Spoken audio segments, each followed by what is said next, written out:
Welcome back to the Power Talk Show, and I'm your host George. And as I mentioned to you today, we want to speak about our mother at the environment. And today with me, I've got my guest. She's okay. I think I'm not going to introduce you. I'd prefer that you do that. Welcome to the show. Thank you, George. And please tell us about a bit about yourself. Okay, thank you for having me on the show. I'm delighted to be here. You're welcome. My name is Elizabeth Nzani Washira, and I'm an environmental consultant. I've been doing environmental consultancy for the last 13 years. 13 years. Yes. Wow. Can I say yes. that I like the African touch on your dress? It is. Thank you. It is beautiful. It is Thank you very much. lovely. Thank you. I love my African prints. My wardrobe is slowly becoming completely Africanized. Oh, really? Yeah, That I love our prints. I think we need to wear our clothes with pride. Yeah, sure. We need to wear our African clothes because they're beautiful. And we are in Africa, we're Africans. So let's show our stuff. Let's wear our stuff and be proud of it and look beautiful in it. You actually do look beautiful, Mom. Thank you. Thank you. Please, let's go back. Let's go back. So you are speaking, you are saying, I have your card here. And it's written that you are EMA Certified Environmental Consultant. Yes. That's absolutely amazing. And you have your own organization. Yes. Please tell us about it. I do. Okay, my environmental consultancy is called Green by Choice. And I registered it 3 years ago. I had another one called EcoPlan, but I was forced to change the name because there were so many other EcoPlans that came into the field. And we started getting confused for these other ones. Okay. So we always try to distinguish ourselves and be sort of in a class of our own, carve our own niche. So that's why I changed the name. Now, to be an EMA certified consultant, you need to have gone through certain things. You need to at least have a degree, and then you need to do the EMA course. The curriculum is actually certified by EMA. Okay. When you get your certificate, you get registered by EMA, and then now you can begin consulting.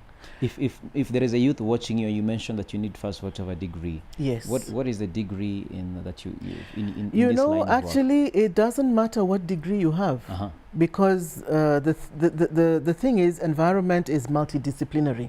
Okay. That means it brings in all kinds of disciplines. You have the green environment.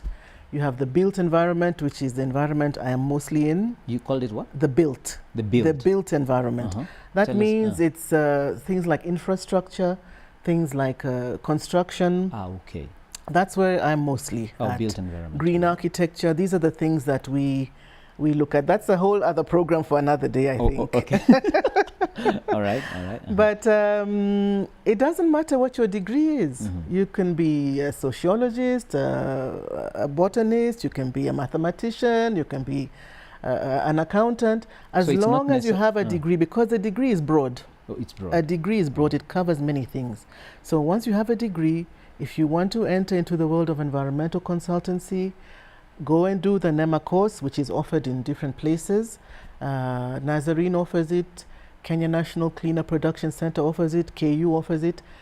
Do the course, get your certificate, go and register with EMA, and then you begin consulting. That's amazing. Yes. Okay. Yeah. That's amazing. A lot of young people don't know this, but it's actually not that complicated. I'm sure those who are watching, they'll be like, they're already now going into NEMA website and see how can I be an environmental consultant. Yeah. Why did you choose to do it though, as a person? I've always had a passion for the environment. I love being in green spaces. I love the great outdoors.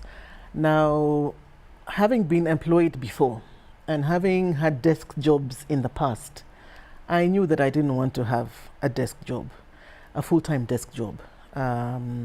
So environmental work is very interesting because it takes you to the field. You're in the field, you're doing things practically, you're enjoying being out there, you're enjoying traveling.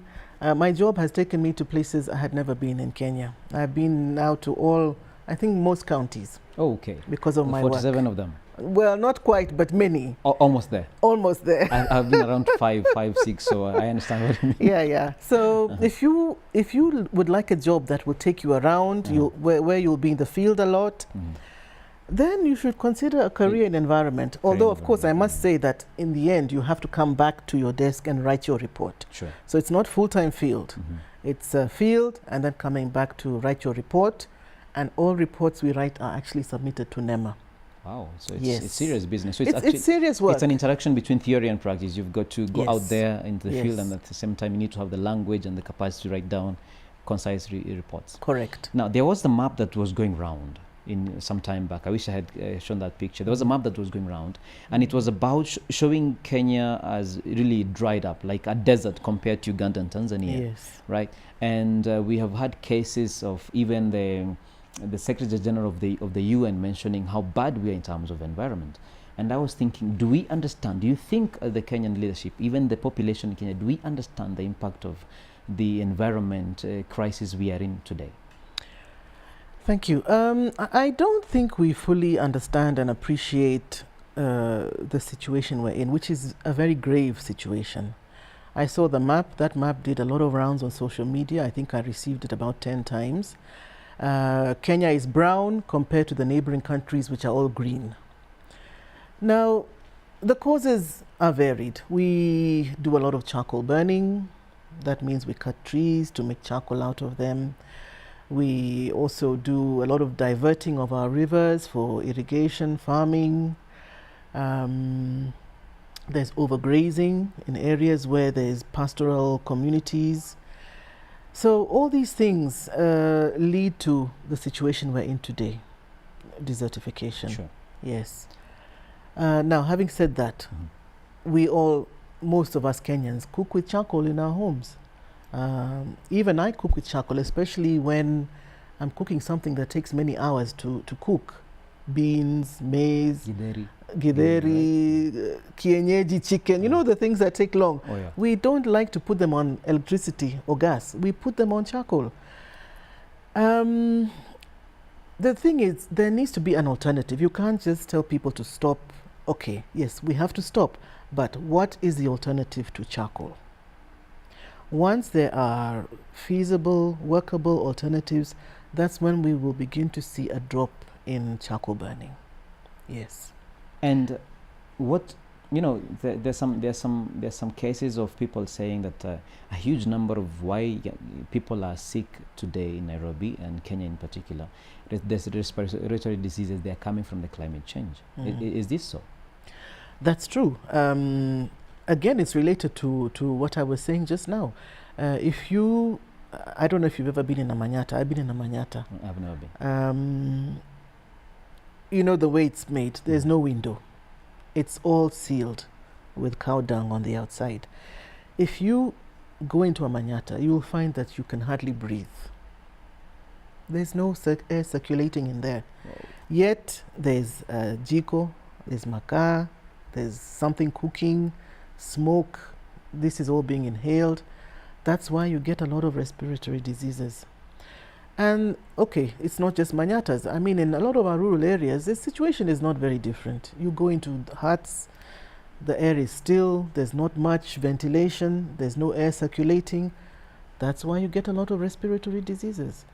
So alternative ways of cooking need to be found, maybe even alternative ways of building, where people build and allow for circulation in their houses. There's a movement also towards electric cars in terms of because of the combustion that is coming from the cars. Yes. So there's a strong movement towards. There's a strong movement towards reduction of use in fossil fuel, that is oil.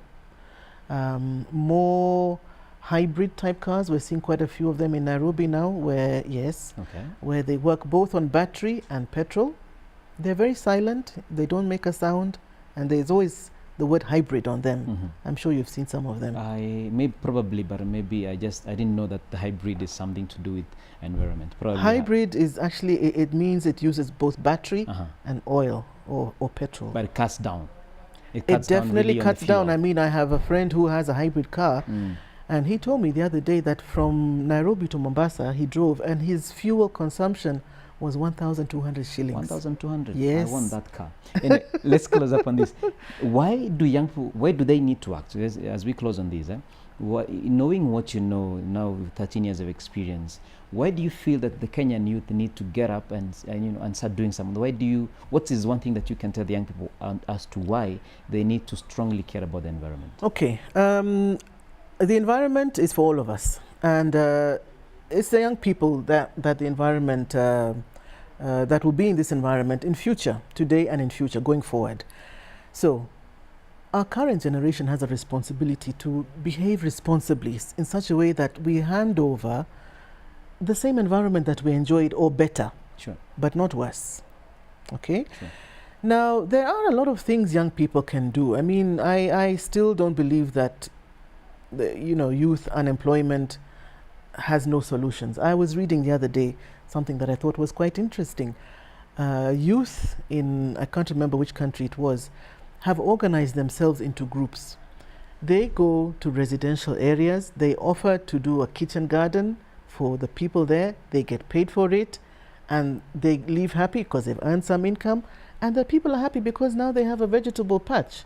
They get their sukuma there, their spinach there, their tomatoes, whatever it is. There's a lot of opportunities that youth need to tap into. There's not enough jobs for all of us. Sure. No blue-collar jobs, white-collar jobs for all of us. Let's get out there and look for the opportunities, because they're there.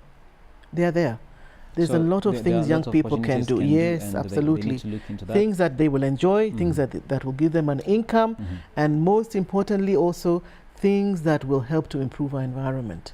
Those three can be done. They can think about this in a long-term way. Absolutely. Thank Absolutely. you. Absolutely. Yeah. Thank you so much. I really appreciate for the tips that you've given us on the environment today.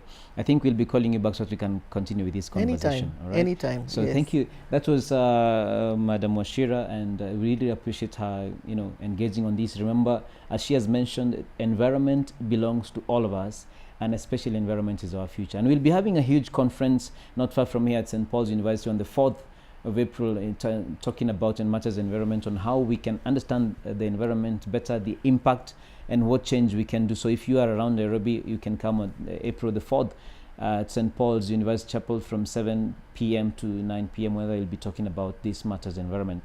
This is the Part Talk Show with me, George. We're going to have a short break now. We'll be back.